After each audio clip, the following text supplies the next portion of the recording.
Hello students, today I am going to deliver lecture on the topic of dropout.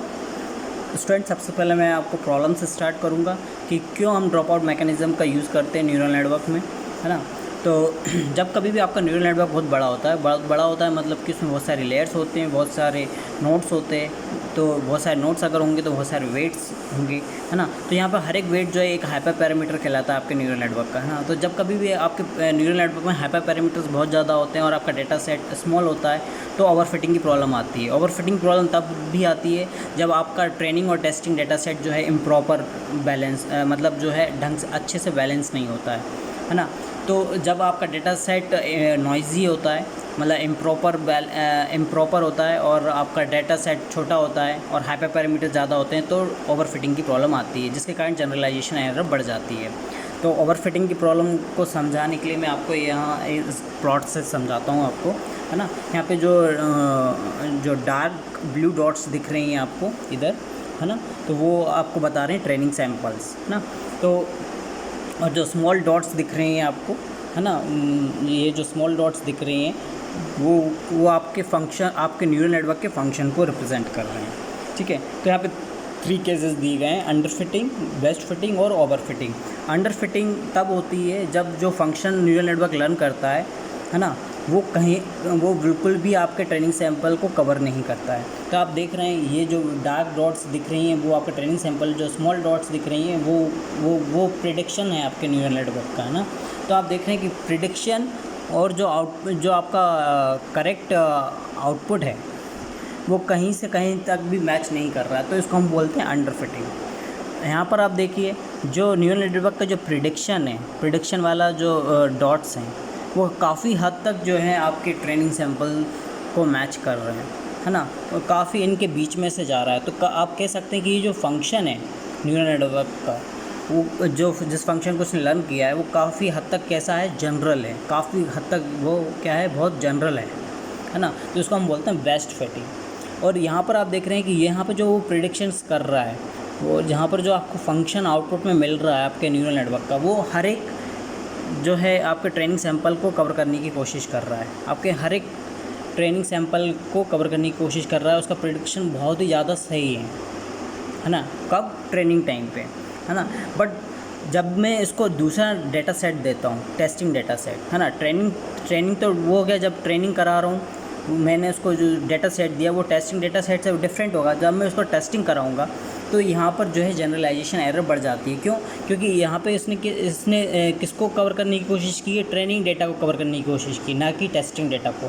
क्योंकि testing data training data से different हो सकता है, तो यहाँ पर क्या होगा, जनरलाइजेशन एरर बढ़ जाएगा। तो यहाँ आप देख रहे हैं यहाँ पे जो रेड डॉट्स दिख रहे हैं वो आपके टेस्टिंग डेटा हैं, और कहीं पर भी जो न्यूरल नेटवर्क का जो प्रिडिक्शन है कहीं पर भी इनको जो है कवर करने की कोशिश नहीं कर रहा है, किसको, टेस्टिंग डेटा को। तो टेस्टिंग टाइम पे इसकी एक्यूरेसी जो है परफॉर्मेंस जो है बहुत ही ज़्यादा गिर जाती है। कब? जब आपका न्यूरल नेटवर्क ओवरफिटिंग हो जाती है ना। और यहीं आप अगर इस केस में देखोगे तो ये जो फंक्शन है जिसने उसको लर्न किया है, तो काफ़ी हद तक जो है आपके टेस्टिंग डेटा पर भी इसका जो है एक्यूरेसी काफ़ी हद तक बहुत अच्छा होगा, है ना, क्योंकि इसने काफ़ी जनरल वे में लर्न किया था। तो जो आपका टेस्टिंग डेटा है उस पर भी क्या होगा, उसका एरर जो है बहुत ही कम होगा, है ना। तो इस केस को हम क्या बोलते हैं, ओवरफिटिंग वाला केस। इस ओवरफिटिंग को दूर करने के लिए एक सॉल्यूशन ये आया था कि हम बहुत सारे डिफरेंट न्यूरल नेटवर्क्स ले लें, है ना, उनके वेट्स को हम जो है इनिशलाइज़ करें और सबको जो है हम पैरेलली जो है ट्रेनिंग प्रोवाइड करें, और सबका आउटपुट का जो है हम एवरेज ले लें और उसी को हम अपना प्रिडिक्शन बना दें, है ना। तो ये तो मतलब कि ये सॉल्यूशन बोल रहा है कि हम बहुत सारे न्यूरल नेटवर्क्स की जो है ट्रेनिंग का एवरेज हम ले लें, है ना। तो ये एक फिजिबल सॉल्यूशन नहीं है, क्योंकि हम बहुत सारे न्यूरल नेटवर्क्स बनाना पॉसिबल नहीं है और उनकी ट्रेनिंग करवाना भी पॉसिबल नहीं है। तो ये एक फिजिबल सॉल्यूशन नहीं है ना।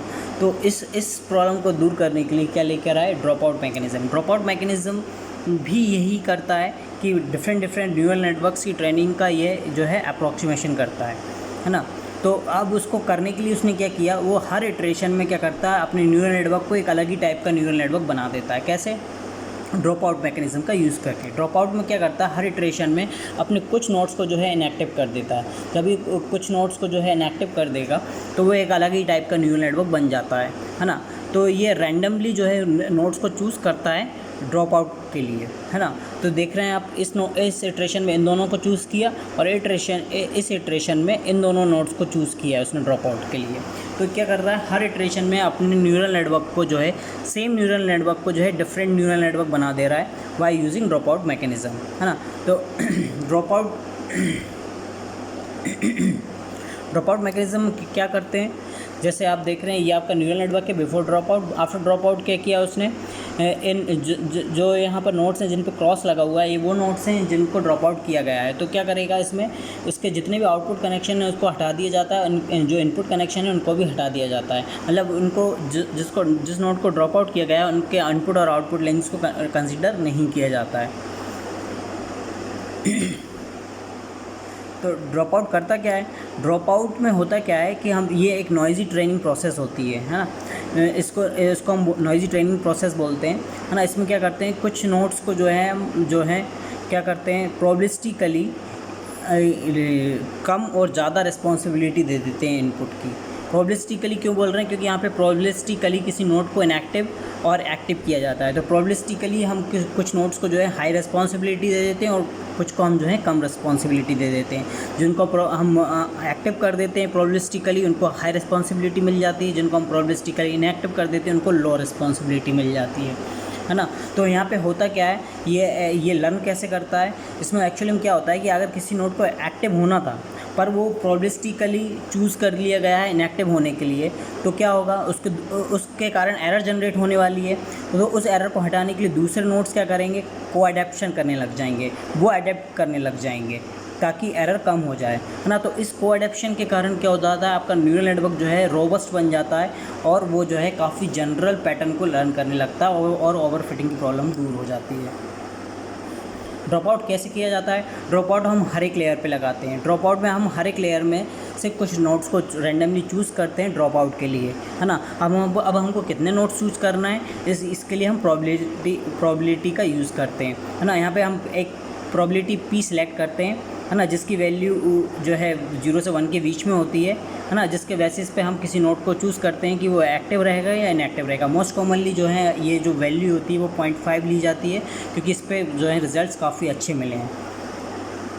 ड्रॉप आउट रेट बताता है कि हमको किस रेट से किसी लेयर पे जो है नोड्स को इनएक्टिव या एक्टिव करना है। अगर ड्रॉप आउट रेट अगर हम 1 ले रहे हैं तो इसका मतलब है कि हमको कोई भी ड्रॉप आउट नहीं करना है, मतलब हमको सारे नोड्स को कंसिडर करना है हर एक लेयर के, ठीक है। अगर हम ड्रॉप आउट किसी लेयर पे हम 0 ले रहे हैं तो इसका मतलब है कि हमको किसी भी नोड का आउटपुट को हमको नहीं लेना है लेयर से, ठीक है ना। तो ड्रॉप आउट रेट एक हाइपर पैरामीटर होता है ना, जो कि बताता है कि किसी लेयर पे हमको कितने नोड्स को एक्टिव करना है और कितने को इनएक्टिव करना है ना। 1 का मतलब होता है कि हमको कोई ड्रॉप आउट नहीं करना है, 0 का मतलब होता है कि हमको सारे नोड्स को ड्रॉप आउट करना है।